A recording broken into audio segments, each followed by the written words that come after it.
Good morning friends, welcome back to my YouTube channel Economics Mind by Manashvi sir. आज हम start करने जा रहे हैं क्लास 12 का टॉपिक बिजनेस स्टडी रिक्रूटमेंट। अब रुक जाइए, अब रिक्रूटमेंट क्या होता है आपने सुना होगा लेकिन समझा नहीं होगा।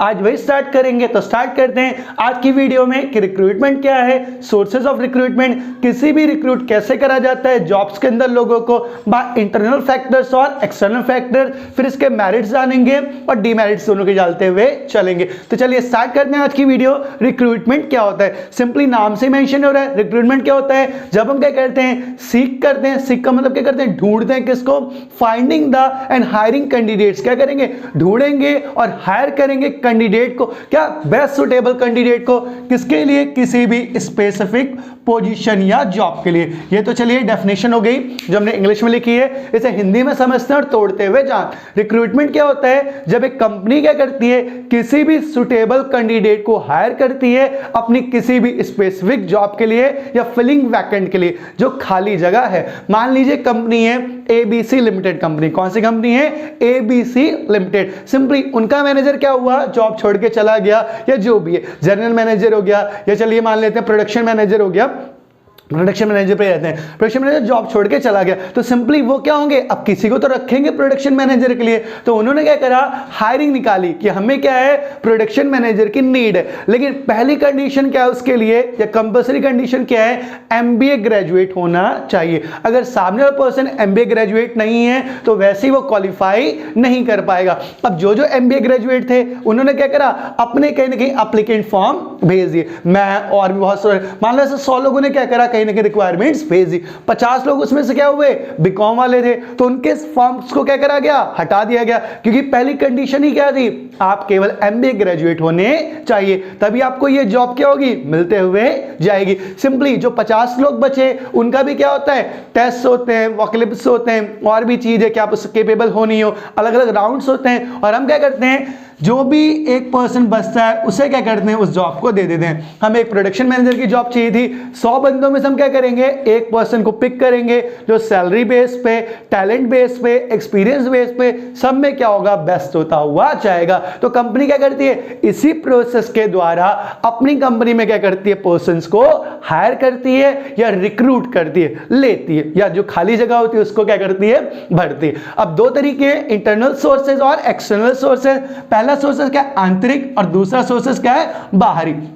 अब आंतरिक सोर्स क्या है, सबसे पहले पता ही है, सबसे पहले जो अपॉर्चुनिटी मिलेगी कंपनी में, मान लीजिए मेरा मैनेजर कंपनी छोड़ के चला जाए, फिर से वही कंपनी है XYZ लिमिटेड कंपनी है, तो क्या हुआ, मेरा मैनेजर कंपनी छोड़ के चला गया। अब मुझे कोई तो मैनेजर चाहिए होगा, ऐसा तो नहीं होगा कि मैनेजर के बिना ही कंपनी चल जाएगी। तो सिंपली क्या होगा, जब मुझे कंपनी से मैनेजर चाहिए होगा तो मैं क्या करूंगा, सबसे पहले किसकी तरफ रुख करूंगा, किसकी तरफ देखूंगा, इंटरनल मैनेजमेंट। कोई तो ऐसा होगा जिसने एमबीए कर रखी होगी, कोई तो इतने दिन से होगा जो एक्सपीरियंस वाला होगा, या कोई तो ऐसा होगा जो साथ साथ में मैनेजर के काम करता हुआ जाएगा। तो पहला सोर्स क्या है, इंटरनली। इंटरनल क्या होगा, हम इंटरनली रिक्रूटमेंट करते हुए जाते हैं। प्रमोशन कर दिया गया, मान लीजिए कोई बीकॉम पर्सन था, ठीक है, अब उसकी क्या होगी, पीजी भी कंप्लीट होगी, मान लेते हैं क्या होगी, एमबीए भी कंप्लीट होगी, तो ऑब्वियसली बात है प्रोडक्शन मैनेजर वो बन सकता है इजीली। तो हमने क्या करा, उसको प्रमोट कर दिया। क्या करा, प्रमोट कर दिया। प्रमोट का मतलब क्या है, पहले वो क्या था, अकाउंटेंट था या कुछ भी था हमारी कंपनी में, बीबीए मान लेते हैं, अब वो क्या है, मैनेजर बनने के लायक है, और हमारे पास मैनेजर भी नहीं है, और हमारी कंपनी वो क्या कर रहा है, 5 साल से 7 साल से काम कर रहा है, तो हमें पता भी है उसका नेचर कैसा है या और भी चीजें कैसी हैं, तो हमने उसे क्या करा, प्रमोशन दे दिया। क्या दे दिया, प्रमोशन देते हुए चले गए। और प्रमोशन देने का मतलब ही क्या है, एक स्टेप उसको और फॉरवर्ड कर दिया। दूसरा ट्रांसफर, रिक्रूटमेंट ट्रांसफर भी होती है। सिंपली आपको पता होगा, मान लीजिए पहले मैं कहां मैनेजर था, प्रोडक्शन में, ठीक है, अब मेरा ट्रांसफर क्या करा, प्रोडक्शन मैनेजर से हटा के क्या कर दिया, सेल्स में कर दिया। ऑब्वियसली हूं तो मैं अभी भी मैनेजर, ठीक है, थोड़ा काम डिफरेंशिएट हो गया, जो भी हो गया, तो सिंपली क्या करा, हमने इंटरनली क्या कर दिया, ट्रांसफर कर दिया। क्यों ट्रांसफर कर दिया, सेल्स का जो मैनेजर था वो चला गया या वो अच्छे से काम नहीं कर पा रहा था, तो हमने क्या करा, ट्रांसफर कर दिया, ताकि क्या हो सके, कहीं ना कहीं कंपनी को प्रॉफिट होता रहे या कंपनी अच्छे से जुड़ी रहे। और ट्रांसफर मतलब ही सिंपली जानते हो, एक जगह से दूसरी जगह क्या कर देना, उसको भेज देना। काम वो अभी वही करेगा, पहले भी वो एमबीए का ही काम कर रहा था, अब भी एमबीए का ही काम करेगा, या मैनेजमेंट का ही काम करेगा, लेकिन सिंपली क्या हो गया, एक जगह से दूसरी जगह आता हुआ चला गया। थर्ड वन, अपग्रेडिंग बताया, आप कुछ नया सीख लो या नया टैलेंट आ जाए। सिंपली मान लेते हैं पहले के जो अकाउंटेंट थे उन्हें जीएसटी नहीं आती थी, लेकिन मान लो आपको यंग आए हो और आपको जीएसटी आती है, तो सिंपली क्या हुआ, आप अपग्रेड हो गए, आपने जीएसटी सीख ली, सब कुछ कर लिया, तो आप क्या हो गए कंपनी में इंटरनली फैक्टर में और इंप्रूव हो गए या बड़े अकाउंटेंट कहलाने लग गए, क्योंकि आपको जीएसटी आती है, गुड्स एंड सर्विस टैक्स आता है। तो ये क्या हो गया, आपकी अपग्रेडिंग होते हुए चली गई। तो कंपनी ने क्या करा, इंटरनली अपने पर्सन को क्या कर लिया, रिक्रूट कर लिया, बाहर किसी को भी नहीं बुलाया। लास्ट, डिमोशन, ये तो बहुत अच्छा वर्ड है, सुना ही होगा आपने, कुछ लोग होते भी हैं हर जगह, ये तो होता ही होता है, जिन्हें कुछ काम धंधा तो होता नहीं है, चुगलियां करना और भी चीजें, कुछ तो मेरे पास नाम भी हैं, लेकिन लिव इट, मैं मेंशन नहीं करूंगा उनके नाम। तो डिमोशन क्या होता है, पहले आप आइए, स्कूल का एग्जांपल ले लेते हैं, पहले आप आते हैं, टीचर बनते हैं 12th के 11th के, फिर आपको लात मार के 10th और 9th दी जाती है, फिर आपको लात मार के 8th और 7th दी जाती है, फिर आपको लात मार के 5th और 4th दी जाती है, और आप ये भी नहीं पढ़ा पा रहे, तो आपने स्टार्टिंग कहां से की, यहां से। लेकिन इंटरनल को पता चल गया ना आप इसके केपेबल हो, ना आप इसके केपेबल हो, ना आप इसके केपेबल हो तो इसके भी केपेबल नहीं, लेकिन इससे नीचे हम नर्सरी तो नहीं देंगे ना आपको, और देंगे तो शायद आप अगर ये डिजर्व करते होगे तो ये भी मिलेगा। तो डिमोशन क्या है, जब कंपनी देखा कि आप किसी लायक नहीं हो, किसी काम के लायक नहीं हो, लेकिन नहीं निकालना चाहती, आपको घर परिवार बना रहे जो भी है, तो वो आपको क्या करें, उठा के demotion demotion demotion demotion demotion करते चले आए। और मोस्टली स्कूलों में यही हो रहा है। कुछ टीचर्स को कुछ आता जाता नहीं है, बोलना नहीं चाहिए वो टच पे, लेकिन फिर भी कुछ आता जाता नहीं है और इनका डिमोशन डिमोशन डिमोशन हो रहा है। फिर भी वो पता नहीं किस फेवर में, एटीट्यूड में कि हमें जैसे बहुत कुछ आता है, लेकिन टॉपिक नहीं है वो, हटाइए। चलिए आगे देखते हैं दूसरा, एक्सटर्नल सोर्सेज, इसे थोड़ा सा रब कर लेते हैं क्योंकि थोड़ा सा हौश पौश हो जाए, अच्छा नहीं है ना। एक्सटर्नल सोर्सेज देख लेते हैं हमारे, सिंपली क्या है एक्सटर्नल सोर्सेज, और समझते हुए चलते हैं। होप सो इंटरनल समझ में आया होगा। जब हमने क्या करा, केवल कंपनी के इंटरनल पार्ट्स पे हट किया, या क्या करा, केवल आंतरिक चीजों को ही देखा। वापस स्टार्ट करते हैं, एक्सटर्नल फैक्टर्स क्या होंगे, सिंपली पता है। अब हम कंपनी के अंदर नहीं देख रहे, पता चल गया लास्ट पॉइंट से ही डिमोशन होता जा रहा है। कंपनी में तो कितने महान लोग हैं, और जितने ज्यादा महान लोग रहेंगे तो वो तो फिर कोई प्रॉब्लम ही नहीं है, कंपनी का नाम डूबेगा, या स्कूल में कॉलेज कहीं भी ऐसे लोग रहें जो डिमोशन करेंगे प्रमोशन की बजाय, तो कंपनी तो नीचे ही जाएगी या डुबाते हुए ही चले जाएंगे। एक्सटर्नल सोर्सेस क्या है, आपने एडवर्टीजमेंट डाल दिया कि हमें क्या है, जॉब की रिक्वायरमेंट्स है, हमें स्कूल में क्या है, टीचर की रिक्वायरमेंट्स है, कंपनी में क्या है, मैनेजर की रिक्वायरमेंट्स है। तो हमने क्या करा, एडवर्टीजमेंट डाल दिया, कहां, न्यूज़पेपर में, जर्नल में, कोई मैगजीन हो गई, तो सिंपली आपने क्या करा, अलग अलग जगह पे क्या करा, एडवर्टीजमेंट दे दिया, विज्ञापन कर दिया या प्रचार कर दिया। और जब कर दिया तो सिंपली क्या हुआ, जिसको रिक्वायरमेंट होगी वो फिल कर लेगा, और फिल करके आज तो गूगल पे हो गया या और भी हो गया, या आप लैपटॉप खोलिए, लैपी पे क्या होता है, एडवर्टीजमेंट पॉपअप करते रहते हैं, बार बार आते रहते हैं। अगर आप रिक्रूट चाहते हैं तो आप क्या कर सकते हैं, उसके लिए अप्लाई कर सकते हैं, और अगर वो आप रिक्वायर्ड होगे तो वो आपको कॉल कर लेंगे, उन्हें रिक्वायरमेंट की जरूरत होगी तो आपको कॉल करते हुए जाएंगे। ये तो मेरा फेवरेट पॉइंट है, कैंपस रिक्रूटमेंट। आज अगर आप कहीं जाओ, बीबीए में, बीकॉम में, बीसीए में, किसी भी डिपार्टमेंट जाओ, एमबीए, एमसीए, कहीं भी जाओ, एमए, कैंपस में क्या होती है, रिक्रूटमेंट होती है। आपके कॉलेज में क्या आते हैं, जॉब्स के लिए लोग आ जाते हैं, और आपके टैलेंट बेस पे, आपके स्किल, एटीट्यूड, बिहेवियर, एप्टीट्यूड्स और आपके मार्क्स पे या ग्रेड्स पे क्या करते हैं, आपको जॉब प्रोवाइड करके चले जाते हैं। ज्यादा दूर नहीं चलते हैं, 3 इडियट्स में देखा होगा, शर्मन जोशी जाता है ना, आप अपनी जॉब रख लो, मैं अपना एटीट्यूड रख लो, 2 चार्टर तो खींच के, वैसे ही पढ़ता लिखता कुछ नहीं है और रख लो। तो ऐसा बस मूवी में होता है, ठीक है ना, कि रख लो और जो नहीं रख लो। लेकिन कैंपस रिक्रूटमेंट बताने का टॉपिक है कि कैंपस रिक्रूटमेंट होती है, ठीक है ना। कैसे होती है, जब आपके अच्छे ग्रेड्स होते हैं तो कंपनियां आती हैं, आपको कॉलेज से ही बिना पास हुए, फाइनल ईयर में क्या होता है, जब अभी पास भी नहीं होते, पेपर भी नहीं होते, तब आपको क्या कर लेती हैं, हायर कर लेती हैं, आपके साथ कॉन्ट्रैक्ट करके। अगला, प्लेसमेंट एजेंसी, आज के लिए मोस्ट फेवरेट चल रहा है। प्लेसमेंट एजेंसियां खुल गई हैं जो आपसे कुछ कॉस्ट क्या करती हैं, चार्ज करती हैं। 1000 रुपए पहली सैलरी, आधी सैलरी, 2 सैलरी, कुछ भी चार्ज कर सकते हैं। अगर आप उन्हें दोगे तो लगवाती हैं आपकी जॉब, कंपनी में बात करती हैं, जॉब्स लगवाती हैं। तो ये क्या है, प्लेसमेंट एजेंसी। एजेंसी जो कि क्या करती हैं, कुछ पैसे लेती हैं और उसके बदले में आपकी जॉब क्या करती हैं, लगवा देती। लेकिन बच के रहिएगा, मोस्टली फ्रॉड भी होते हैं, ठीक है। तो सबको पैसे मत दे दीजिएगा, जो बहुत वैलिड हो या जो भी हो उन्हें दीजिएगा, वरना आजकल इसका स्कोप इंडिया में आ गया है। आप चाहे राजीव चौक चले जाइए, सीपी चले जाइए या और भी जगह, काफी जगह आपको दिख जाएगा। अगला लेबर कॉन्ट्रैक्टर, ये तो आपको पता ही होगा। लेबर कॉन्ट्रैक्टर क्या होता है, जिसके पास क्या होता है, लेबर के कॉन्ट्रैक्ट्स रहते हैं। लेबर चौक सुना ही होगा या और भी चीज है। तो ये वो वाले लेबर चौक्स नहीं है छोटे वाले, ये थोड़े से बड़े हैं। इसमें क्या है कि अलग अलग लेबर्स की सारी इंफॉर्मेशन होती है इसके पास कि किसकी क्या क्या स्किल्स है। ये भी कुछ क्या करता है, पैसे लेता है और इसके बदले क्या करेगा, आपको जॉब प्रोवाइड करता हुआ चला जाता है। जैसे इंजीनियर की बात कर लेते हैं, बहुत सारे इंजीनियर्स होते हैं, कोई प्रोजेक्ट लग रहा है, मेट्रो बन रही है, पुल बन रहे हैं, डैम, ब्रिज, ओवर ब्रिज, तो उसके लिए अलग अलग लेबर चाहिए होंगे। एट अ टाइम क्या होगा, सारी चीजें होती जा रही है। तो लेबर कॉन्ट्रैक्टर क्या होंगे, थोड़ा सा पैसा लेके अपने टच में बहुत सारे लेबर रखते हैं और सिंपली उन्हें क्या करते हैं, जॉब प्रोवाइड कर देते हैं। तो ये अगर होप सो हो गया होगा कैसे कैसे रिक्रूट किए जाते हैं, इंटरनल फैक्टर कंपनी के अंदर और एक्सटर्नल फैक्टर कंपनी से बाहर। ये कंपनी के अंदर नहीं है, कंपनी के बाहर है, लेकिन इन्होंने कंपनी से क्या कर रखा है, टाई अप कर रखा है। टाई अप का मतलब क्या, जुड़े हुए हैं और जाएंगे कंपनी में, बाहर नहीं जाएंगे कहीं। तो सिंपली ये क्या हो गया, एक्सटर्नल फैक्टर्स होते होंगे जहां बाहर के लोग आएंगे, और ये क्या हो गया, इंटरनल फैक्टर्स। अब देखते हैं दोनों के एडवांटेजेस क्या हैं, ये डिसएडवांटेजेस क्या हैं, मेरिट डिमेरिट्स और मेरिट डिमेरिट्स। तो चलिए देखने स्टार्ट करते हैं।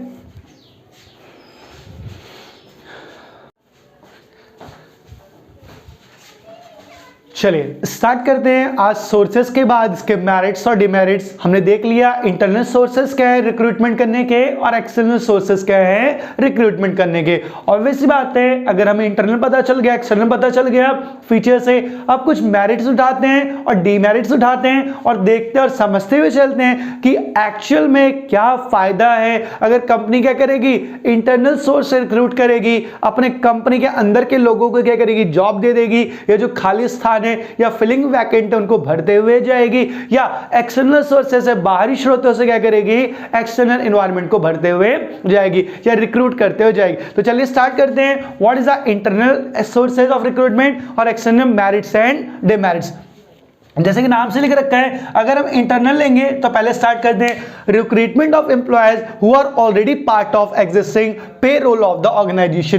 पहले से जो कंपनी के अंदर काम कर रहे हैं और जिनको सैलरी ऑलरेडी मिल रही है। मैं किसी कंपनी में मान लीजिए 2 साल से 4 साल से लगा हूं, या किसी कोचिंग इंस्टीट्यूट में या किसी स्कूल में, किसी कॉलेज में पढ़ा रहा हूं, तो 4 साल से पढ़ा रहा हूं, तो मैं क्या कर रहा हूं, एग्जिस्टिंग एम्प्लॉय हूं। अभी वहां क्या कर रहा हूं, एग्जिस्ट कर रहा हूं और वहां पेरोल ले रहा हूं। जो भी मेरी सैलरी होगी डजंट मीन, तो पहला ऑप्शन किसको दिया गया, मुझे दिया गया। अब उसके क्या क्या फायदे होंगे अगर इसके मेरिट्स माने, तो सबसे पहली चीज क्या होगी कंपनी के लिए, save money on the hiring programmes. Obviously बात है, वापस एक्सटर्नल एनवायरनमेंट करो, बुलाओ लोगों को, रिक्रूट करो, नए लोग आए उन्हें टाइम दो, कोई ना कोई बैठे उनसे क्वेश्चंस पूछे, आपने पहले क्या किया था, कहां जॉब करते थे क्या। तो अल्टीमेटली क्या है, पैसा वेस्टेज है। क्या है, पैसा वेस्टेज। ऑब्वियसली बात है, बहुत सारे एम्प्लॉय आएंगे, तो आपका एक एम्प्लॉय बैठ के क्या करेगा, उनका इंटरव्यू लेगा और उनसे क्वेश्चंस पूछता हुआ जाएगा। तो अगर हम इंटरनल एनवायरनमेंट को करने लग जाएं तो अल्टीमेटली क्या होगा, वो कॉस्ट आपकी, वो पैसा या वो समय आपका क्या होगा,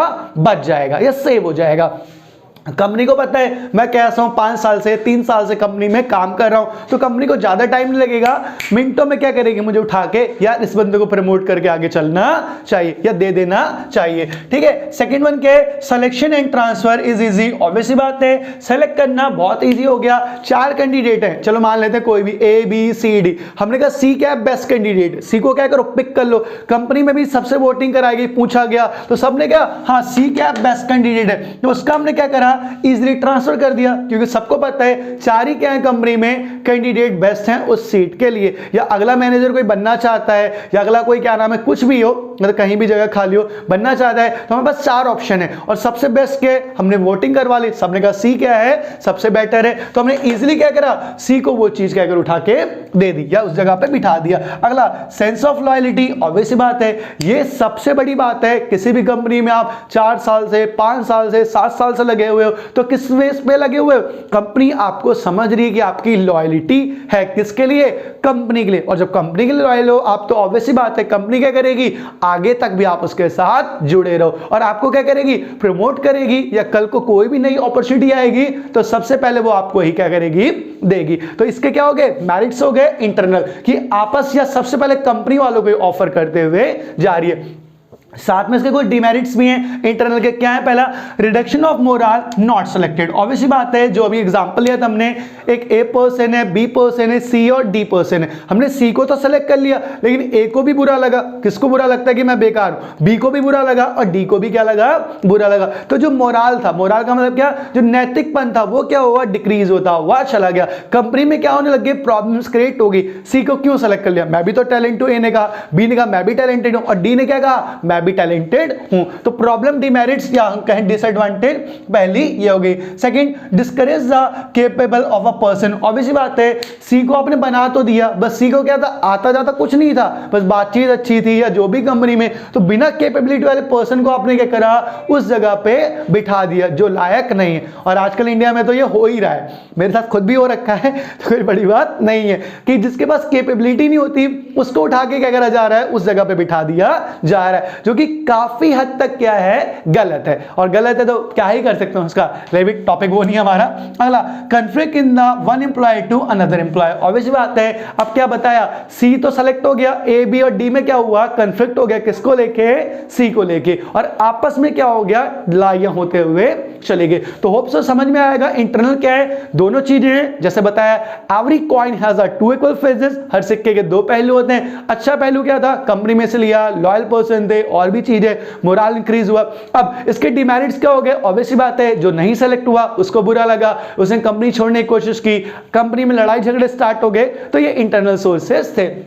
बैक ऑन सेकंड टॉपिक जो हमारे क्या है, एक्सटर्नल सोर्सेज ऑफ रिक्वायरमेंट। अब बाहरी स्रोत को, ये तो इंटरनल था जो हमने कंपनी के अंदर से लिया, बाहर से अगर किसी को भी लेंगे तो कैसे लेंगे, seek the candidate outside the organisation. जब हमने ढूंढा कैंडिडेट को कैसे, बाहर से, और बताया था कैसे कैसे ढूंढ सकते हैं, विद द एडवर्टीजमेंट हो गया, कैंपस प्लेसमेंट हो गया, आपका प्लेसमेंट एजेंसीज हो गई, या लेबर कॉन्ट्रैक्ट्स होते हुए चले गए। ये क्या था, कंपनी के बाहर थे। हमने क्या करा, यहां से कैंडिडेट्स को क्या करा, सेलेक्ट किया, उनका इंटरव्यू लिया, डेमो लिया, और भी सारी चीजें उनसे करते हुए गए। अब इसके मेरिट्स क्या हुए, लाभ क्या हुए, प्रॉपर स्किल्ड लेबर। ऑब्वियसली बात है, हमने बहुत सारे हर्डल्स दिए, उन्हें डिफिकल्टीज दी, कंपनी में ये इन्वायरमेंट है, ऐसा है, आपकी इंग्लिश कैसे, आपका मैनेजमेंट कैसा है, आपको कितना याद है, आपको कितना आता है, कितना एक्सपीरियंस है, कहां काम किया था, लास्ट ईयर कैसे थे, कंप्यूटर कैसा है। तो बहुत सारी स्किल्स को चेक करके हमने क्या करा, कहीं ना कहीं उन्हें जॉब दी, तो बेस्ट ही होगी, ऑब्वियसली बात है। Second, new ideas of the hiring external, नया आइडिया आया। ऑब्वियसली बात है, जब मैंने किसी नए पर्सन को क्या करा,